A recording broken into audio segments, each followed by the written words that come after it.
Tecnia news में आपका स्वागत है। मैं हूं महक कपूर। अब वक्त हो चला है आज की 10 बड़ी खबरों का। दिल्ली के गुरु गोविंद सिंह इंद्रप्रस्थ यूनिवर्सिटी में CUET यूजी स्कोर कार्ड के आधार पर दाखिले की प्रक्रिया शुरू हो चुकी है। CUET यूजी के आधार पर IP यूनिवर्सिटी में 19 अंडर ग्रेजुएट कोर्सेज में दाखिले लिए जाएंगे, जिसमें BBA, BCA, BCom और BJMC कोर्स शामिल हैं। CUET यूजी के आधार पर यूनिवर्सिटी में दाखिला लेने के इच्छुक छात्र 20 अगस्त तक आवेदन कर सकते हैं। IP यूनिवर्सिटी ने आधिकारिक नोटिफिकेशन के माध्यम से इसकी जानकारी दी है।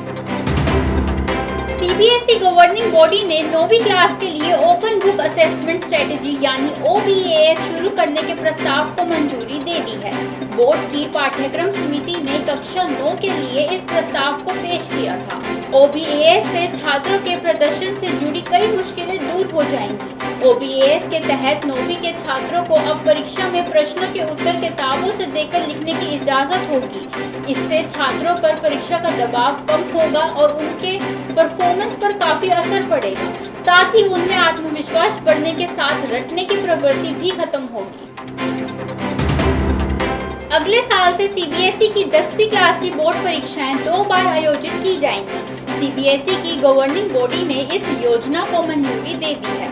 पहली बार की बोर्ड परीक्षाएं फरवरी में और दूसरी बार की बोर्ड परीक्षाएं मई में आयोजित की जाएंगी।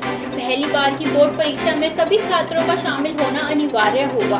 वहीं अगर पहली बार की बोर्ड परीक्षा में किसी छात्र के कुछ विषयों में अच्छे मार्क्स नहीं आ पाते हैं, तो वह बच्चे दूसरी बार की बोर्ड परीक्षा में शामिल होकर अपना प्रदर्शन सुधार सकते हैं। लेकिन दूसरी बार की बोर्ड परीक्षा में ऐसे छात्रों को शामिल नहीं किया जाएगा जो पहली बार की परीक्षा में 3 या 3 से ज्यादा सब्जेक्ट्स में फेल हो गए हैं। CBSE ने स्कूलों में 10वीं और 12वीं क्लास के स्टूडेंट्स की अटेंडेंस को लेकर सख्त निर्देश जारी किए हैं। बोर्ड ने 10वीं और 12वीं के छात्रों की कम से कम 75% अटेंडेंस अनिवार्य कर दी है। बोर्ड ने स्कूलों को सख्ती से नए निर्देशों का पालन करने को कहा है। साथ ही किसी भी छात्र के लंबे समय तक अनुपस्थित रहने पर स्कूलों को उसके पेरेंट्स को सूचित करने के भी निर्देश दिए गए हैं।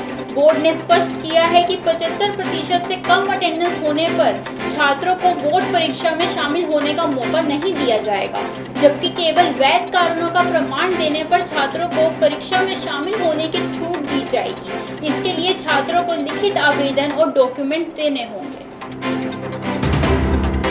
NCERT की किताबों में फिर से बदलाव किया गया है। अब NCERT की किताबों में field marshal Sam Manekshaw, brigadier Mohammad Usman और मेजर सोमनाथ शर्मा के बारे में पढ़ाया जाएगा। NCERT की 8वीं क्लास की उर्दू, अंग्रेजी और 7वीं क्लास की उर्दू किताबों में इनके जीवन और बलिदान पर अध्याय जोड़ा गया है। जोड़े गए अध्यायों का उद्देश्य छात्रों को साहसी और वीर बनाना और कर्तव्यों के बारे में जागरूक करना है।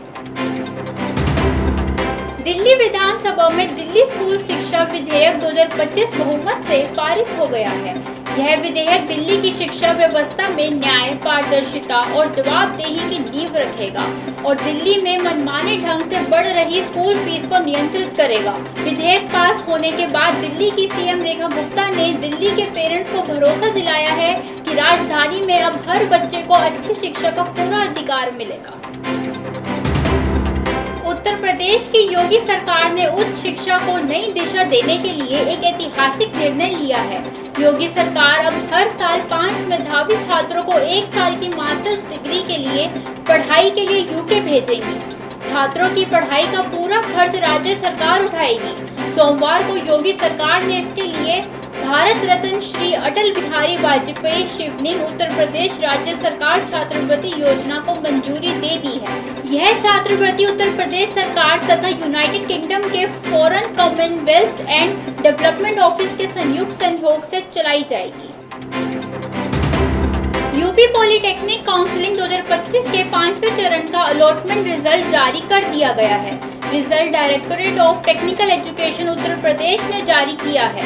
उम्मीदवार जॉइंट एंट्रेंस एग्जामिनेशन काउंसिल की ऑफिशियल वेबसाइट पर अपना रिजल्ट चेक कर सकते हैं। यूपी पॉलिटेक्निक काउंसिलिंग के 5वें राउंड में जिन छात्रों को सीट आवंटित की गई है, उन्हें 13 अगस्त तक ऑनलाइन फीस या स्लॉट विकल्प चयन, सिक्योरिटी और काउंसलिंग शुल्क जमा करना होगा। उम्मीदवार 14 अगस्त तक अपनी सीट विड्रॉ कर सकता। रेलवे रिक्रूटमेंट बोर्ड ने मिनिस्ट्रियल एंड आइसोलेटेड कैटेगरी भर्ती परीक्षा की तारीखों का ऐलान कर दिया है। RRB ministerial and isolated category भर्ती परीक्षा 10 से 12 सितंबर 2025 को देश भर में निर्धारित परीक्षा केंद्रों पर आयोजित होगी।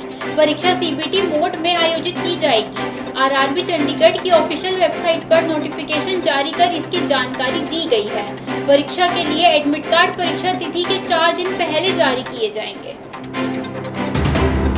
एसएससी ने 13 अगस्त से होने वाली एसएससी सीजीएल की परीक्षा स्थगित कर दी है। अब यह परीक्षा सितंबर के पहले सप्ताह में आयोजित की जाएगी। भारत सरकार के अवर सचिव ने प्रेस विज्ञप्ति जारी कर इसकी जानकारी दी है।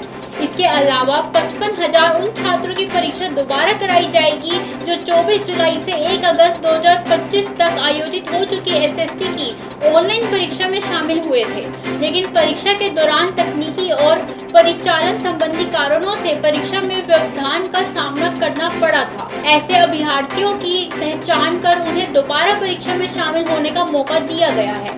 एसएससी का री एग्जाम 29 अगस्त को होगा। री एग्जाम के लिए एडमिट कार्ड 26 अगस्त को जारी किए जाएंगे। तो आज के लिए बस इतना ही। देखते रहिए टेक्निया न्यूज चैनल को लाइक, सब्सक्राइब एंड शेयर कीजिए।